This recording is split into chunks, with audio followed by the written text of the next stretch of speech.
lòng anh như chơi vơi. Không em bên anh, không có ai kề môi, sẽ bên nhau khi duyên đã lỡ, trao nhau yêu thương đã vỡ. Chỉ vì yêu em, anh sẽ chỉ yêu mình em. Những khó khăn em mang anh biết, dù rằng mình đã cách xa, nhưng anh vẫn nhiều lo lắng. Nắm tay nhau qua bao tháng ngày, để đến hôm nay lạc bước, yêu dấu phai tàn. Vì em anh như người điên mất trí, vì em anh như chẳng còn biết nghĩ suy. Xin những bối rối này cứ thế lên ngôi, xin con tim rẽ lối, tìm giây phút nghẹn lời, cho đêm trôi vơi để những ánh mắt đôi môi chạm nhau mang theo gọi mời. Xin cho đất tan vào những đắm đuối miên man, khi em ghé ngang đời chân mang sắc hướng thiên đàng, và cho những năm mơ lại đến lấp kín nhân gian, ngày ta yên vui cùng nàng. Nhẹ nhàng ngẫu huyễn giữa chốn mơ, cùng tìm kiếm bao ý thơ, để đắm say trong tiếng nhạc ru dương. Hồn xa theo bước ta ngân ngơ, dù ngàn kiếp ta vẫn chờ, chỉ cần có phút giây để trao yêu thương. Yes, baby,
trong tiếng nhạc ru dương.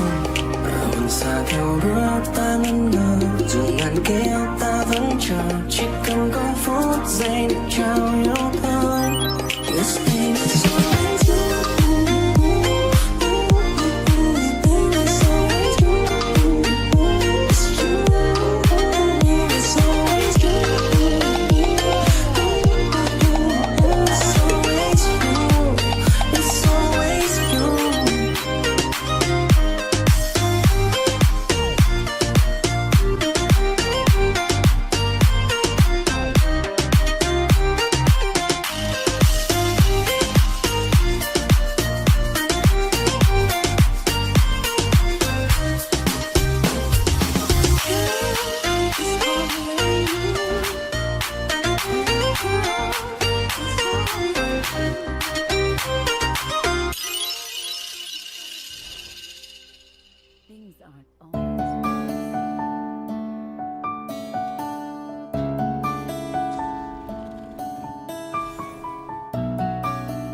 kiếm thêm một tình yêu không bao giờ phôi phai. Có lẽ em đã quá khờ dại. Anh nơi đâu cứ để em ngó chờ tình yêu nơi anh sẽ lên tiếng. Có lẽ em đã quá yêu thật rồi. Trong thâm tâm em vẫn luôn mơ về nơi hai ta sẽ cùng nhau ước thề. Một ngày nắng xanh ngời, tình ta sẽ vơi vợi và ta sẽ không xa rời nhau. Có đôi khi tim em muốn thét lên, em yêu anh rất nhiều. Mà sao cứ im lặng, mà sao cứ để lòng nhói đau vì anh thế. Có đôi khi em muốn ôm lại anh, nói cho anh nghe biết bao nhiêu điều mà em sống trong lòng, mà em đã mơ mộng biết bao điều về anh.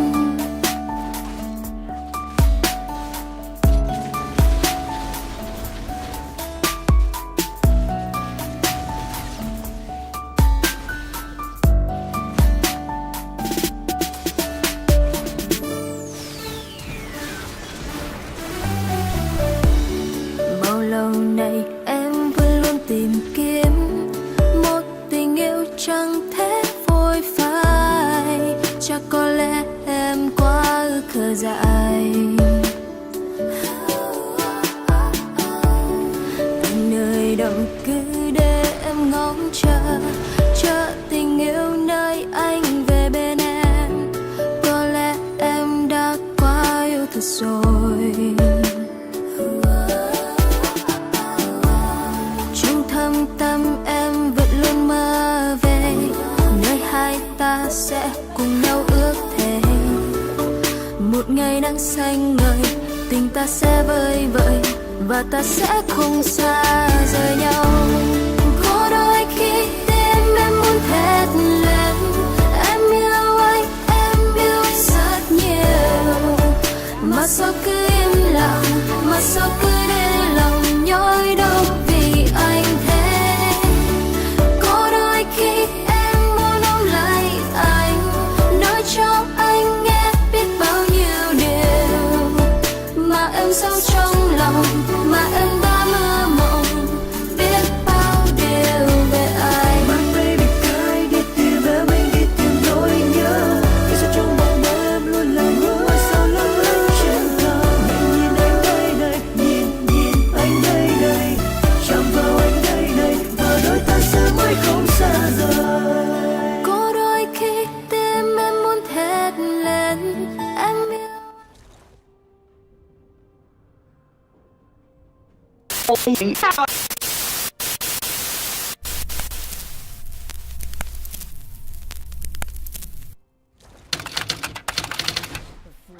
Hi, I'm Kiwi Callahan, and I'm here in North Carolina to find out what it's really like to work in a tobacco field. I called up my friend Oscar Colazzos, a Colombian-born stand-up comedian here in New York, hired him to be my translator, and we headed down south to try to take Where I Don't Belong undercover for the first time. The need for a labor union, I think, is made clear by the fact that this industry has not advanced as other industries have. At just about 7 a.m. on the dot, we got to work. Wearing ponchos, long-sleeve shirts, and gloves, we started topping and suckering the tobacco plants.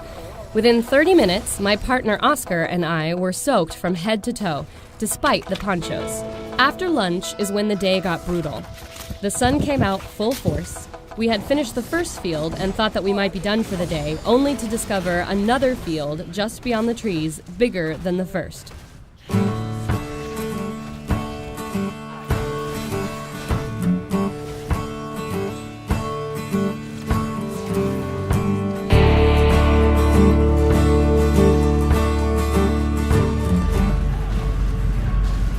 Why does there be one flower though? Like I right know, in the right there.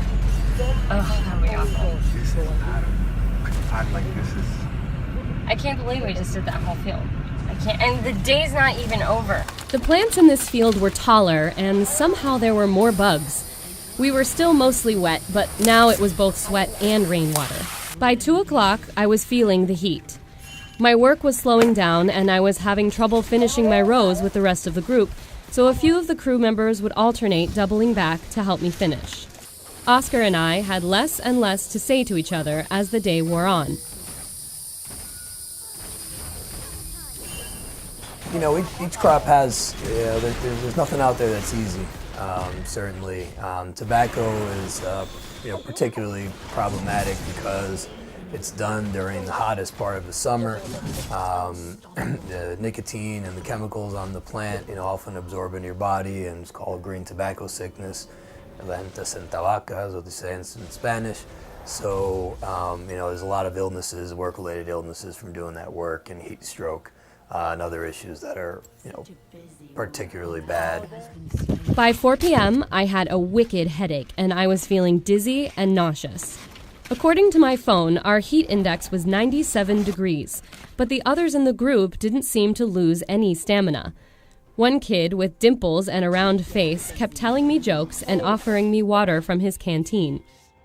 When we finally finished the larger field at about 5:30 p.m., we were told that we were wrapping up early. The next field was over an hour away, so by the time we got there, we wouldn't be able to get any real work done before dark. The crew leader took our names on a sheet of paper. We were told that we could pick up our cash on Saturday at the bodega where we had met him that morning. When we told him that we were leaving town on Friday, he told us that he would try to get us the cash by then. We made $8 an hour, not including the lunch break, earning us each $76 for a 10.5-hour day in the heat. We never heard from him again, and we never saw our cash. People being paid $7.25 or $8 for literally some of the hardest work in this country is really just a shame. And even with that, on top of being paid $7.25, there's just endemic wage theft. So, a couple hours missing from your check, a couple dollars missing from the check. People saying, oh, well, yeah, it's $7.25, but you got to pay me for a ride, you got to pay me for drinks, you got to pay me for food. And at the end of the day, people are really just making, below poverty wages for some of the hardest work out there. We finally got back to the hotel, where I promptly picked a spot in the middle of the floor and stayed there to try to get the room to stop spinning. Oscar brought me soda and water to try to settle my stomach. I love that guy was just like, first day is always the hardest. It gets so much easier as you keep going.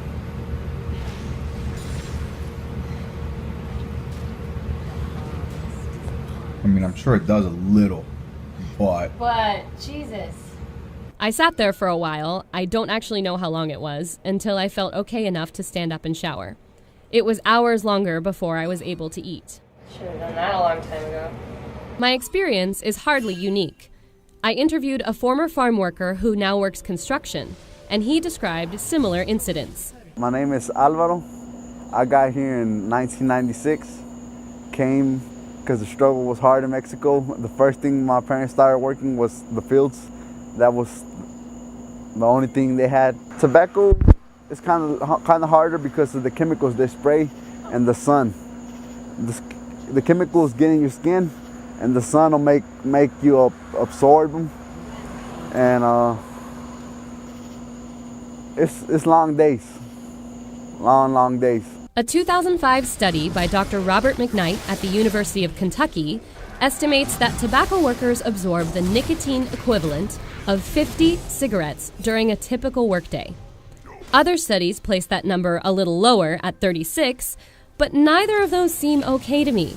I clearly hadn't built up a tolerance to having that much nicotine in my system, and coupled with the heat and dehydration, it was a bad combination. But the so-called green monster is far from the only obstacle these workers face. Migrant housing standards, even the legal and registered and inspected migrant housing is often something that you wouldn't think exists in this country.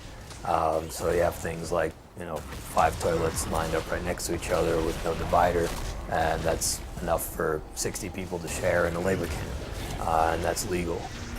Talk about 30 people sharing a slop sink to wash their clothes in. When they've been working exposed to chemicals and pesticides all day, washing is very important. So housing, retaliation, wages, when people go out there, the law says there's got to be cold, clean drinking water paper cups, soap, another thing of water to wash your hands with, paper towels in the bathroom, and that really never happens. So, you know, you often got people out there eating in the fields when they're handed black with tar and there's no soap out there. So people are getting sick, and injuries and illnesses are really serious in tobacco. The fear is huge because, unfortunately, in North Carolina, you can be fired just because your boss doesn't like the color of your hair, just because you spoke up to them and told them that you wanted your hours, that you're tired of them stealing from you. That is what happened to me. I was tired. I always fought for my hours. And since I was supposedly a supervisor where I was working, I fought for my co-workers also. They would come to me and they would tell me, hey, you know we work these hours. You that you can talk to them, can you fix it for us? And of course I did, but it ended up costing me my job also. It was time for me to find a farmer and get some answers. I was able to interview one farmer who was extremely forthcoming and gracious, who asked to remain anonymous. We can call him Rick. Rick farms about 600 tobacco acres and about 900 acres of other crops like sweet potatoes and cotton. He hires between 100 and 110 H-2A workers every season.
Rick said he has some workers who have come back to work on his farm for more than 15 years in a row, and they show him improvements that they've made on their homes and in their lives because of the work that they're able to get here. He acknowledged that he couldn't keep an eye on almost 2,000 acres of crops every minute of every day, but he insisted that most farmers